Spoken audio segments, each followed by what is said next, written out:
Well, it's not often that in a well-established industry, your player becoming amongst the top five all of a sudden, but that's what's kind of happened by the merger of two extremely well-run mid-sized companies, which is LTI and Mindtree. You could actually call them large caps in their own right, and now they are coming together, as is well known. On that event, let's get in the head honcho of the combined entity, Mr.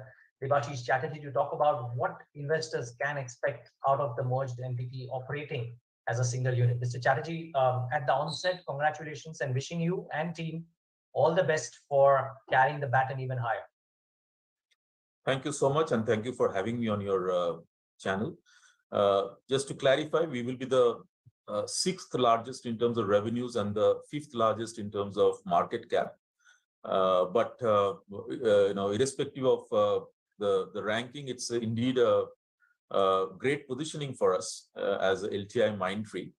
And from an organization standpoint, we have been very clear that we wanted to continue our journey of industry-leading profitable growth as far as the organization is concerned. We also know that this integration will take a couple of quarters where we need to just streamline things, which we are expecting to get done in Q3 and Q4. And also as a part of the synergies, we have been very focused in terms of creating revenue synergies. We feel that given the nice balance we have in terms of the capabilities as well as the clients that we have, more than 700 clients as a part of LTIMindtree, and very few clients where we have overlaps, as in where Mindtree and LTI were servicing separately to those clients. We have a huge cross-selling and upselling opportunities into those clients. So overall, I think the market can expect that we should be able to continue our journey of profitable growth as we go along, and we should be able to turn it into an industry-leading profitable growth. The industry, maybe not in terms of the industry showing it, but in the minds of a lot of investors and observers, the industry is going through what could arguably be considered a challenging period, in that if the West undergoes a bit of a recessionary phase, then the impact thereof. And multiple people have given conflicting views about whether this time around the template could be different or otherwise. Now, my question to you is, one, because we're talking for the first time, do you believe the template could be different?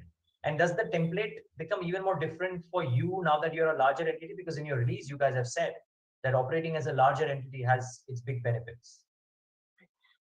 Okay, so let me first of all talk about one aspect of the market dynamics that I feel is different.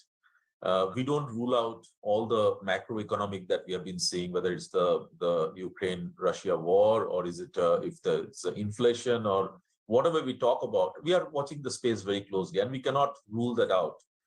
But one difference that I see in this current scenario is that the last 18 months, through the pandemic, I think the clients have really got their transformation agenda accelerated, which means that everybody has been trying to move on to the cloud, a lot of digital transformation, and every client is on a transformation journey.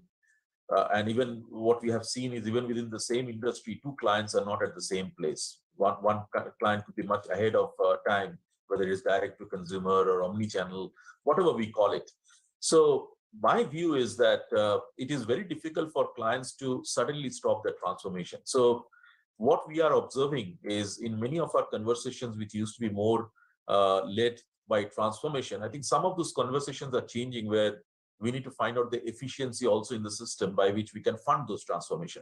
So essentially, if you look at an IT provider like ourselves, it is either you help clients enhance their revenues, or you help clients make their systems more efficient. And in both these areas, we can probably play a role. So we are watching the space very closely, but we are very hopeful that even if you have pockets or isolated cases where there are slowdowns within our clients' portfolios, but overall, in the long run, given the fact that as a merged entity, as a combined entity, we have very, very strong capability of stitching solutions end to end, both on the discretionary side, both on the in the customer experience side, as well as in terms of supply chain transformation. We should be able to play on across the board on both the sides, whether it's clients want their revenues to be enhanced or clients want their efficiency to be improved. So we are very confident that as a merged entity, that gives us we are much more stronger in terms of those capabilities. And that prompts you to think of double-digit growth for the next 5 years. I presume that's what you guided to, or did I read it wrong? Well, I think that's what our aspiration is. But we need to, that's why I say that our growth has to be profitable growth. If you look at the journey of both the companies separately, both have been very focused in terms of profitable growth, and we can convert that profitable growth journey to industry leading. If we can do better than the industry, there's nothing like it, and that's what we will be aspiring to do. So rather than calling out a specific number, it's the way I will look at it is that if the industry grows at a certain pace, can I do better than the industry? And in this journey, since there are two factors, one that I take from the release, or an answer that you gave, which is tremendous upsell and cross-sell opportunities, I would take it that within this growth journey that you chart out over the next 5 years, the order inflows and the kind of order wins that you get because of these, I mean, both entities individually got great order win any which ways. I'm just trying to say that you might actually get in a much higher, there's a possibility of much higher intake of orders as a combined entity over the next 5 years than what you would have thought otherwise. Well, I think you're right. I mean, that's again something that we think it should happen, and that's what the purpose of focusing so much on revenue synergies. But I think the more important aspect is, or rather, two aspects I want to call out as LTIMindtree, given the overall financial strength that we have, we can actually look at even M&A opportunities which could be much larger than what we looked at earlier. So inorganic is not something that we will rule out. That's number one.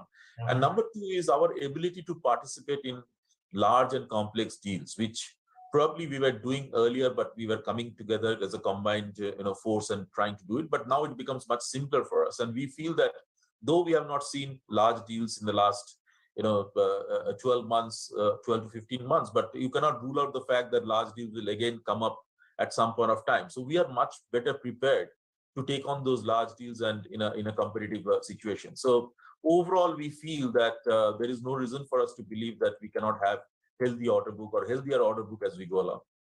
Okay. Last couple of questions, Mr. Chatterjee. One is on cost synergies. Now, I was watching the recording of the press conference, right, that came out first. And after a fair degree of, push, there was a mention about cost savings, which might be known exactly a few months down the line. But you guys anticipated, between you and Mr. Naik, you mentioned that you might be able to save about 1.5%. Now, is this crucial in the larger scheme of things? Do you reckon that saving could happen immediately over the course of the next couple of quarters? Or will this be more over a period of time? Yeah, I think we also called out that, when you talk about aspects of a merger, there is, of course, the view that we can get more wallet share within our existing portfolio of clients. We can gain more market share. I think that's one aspect of the merger, and that's the primary focus right now. And that's what we are going to focus on. But having said that, there are some natural cost synergies that you will gain over a period of time. I mean, for example, if you have real estate in multiple cities, and you have an opportunity of consolidating as we go along. So those things will happen, and it requires a little detailed planning about all this, because those things don't happen overnight. I can't just give up real estate and rationalize real estate overnight. So that's why the cost savings will happen, but cost savings will be slightly back-ended, and it won't be happening straight away within the next 2 quarters, because we still have a lot of integration activities to complete within the next 2 quarters. Our aspiration is that, we have done this, we call it day one, which was yesterday. From the day we announced in the day one, I think we have done it at a record time. And our next challenge is that, can we get all the integration activities done within this fiscal? I think that will be also some kind of a record, so that we can get back to our growth path as we get into the next fiscal.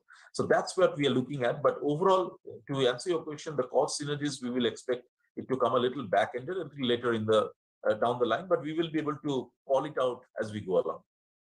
Last question, you mentioned about inorganic moves possibility. You mentioned about larger order inflows. I think the merged entity has, if I'm not wrong, about 750 large clients, about 90,000 employees. Do you reckon on the employee front as well, because it's been a big challenge for the industry the last 24 months, you reckon these numbers stay constant? Could there be changes here? Would you need more as you get in more clients? How would that picture unfold? Well, both the individual companies had certain plans in terms of growth. And I think now with the merged entity, those plans all get combined. So overall, we will continue to grow. We will continue to have, headcount addition as we go along, both from the lateral as the campus. But it also depends in terms of how the overall industry is shaping up. There's a planning exercise that we do. Clients are starting their budgeting exercises. So we'll have a better picture as we go along. But all that I can say is that the growth journey will continue, and we will continue to grow in terms of headcount as well. Okay, maybe more exact numbers once we do the quarterly calls, Mr. Chatterjee. But thank you so much, and wishing you and the team all the best for a combined future ahead. Thank you so much, and thank you once again for having me on your channel. The pleasure was ours, and viewers, thanks for tuning in.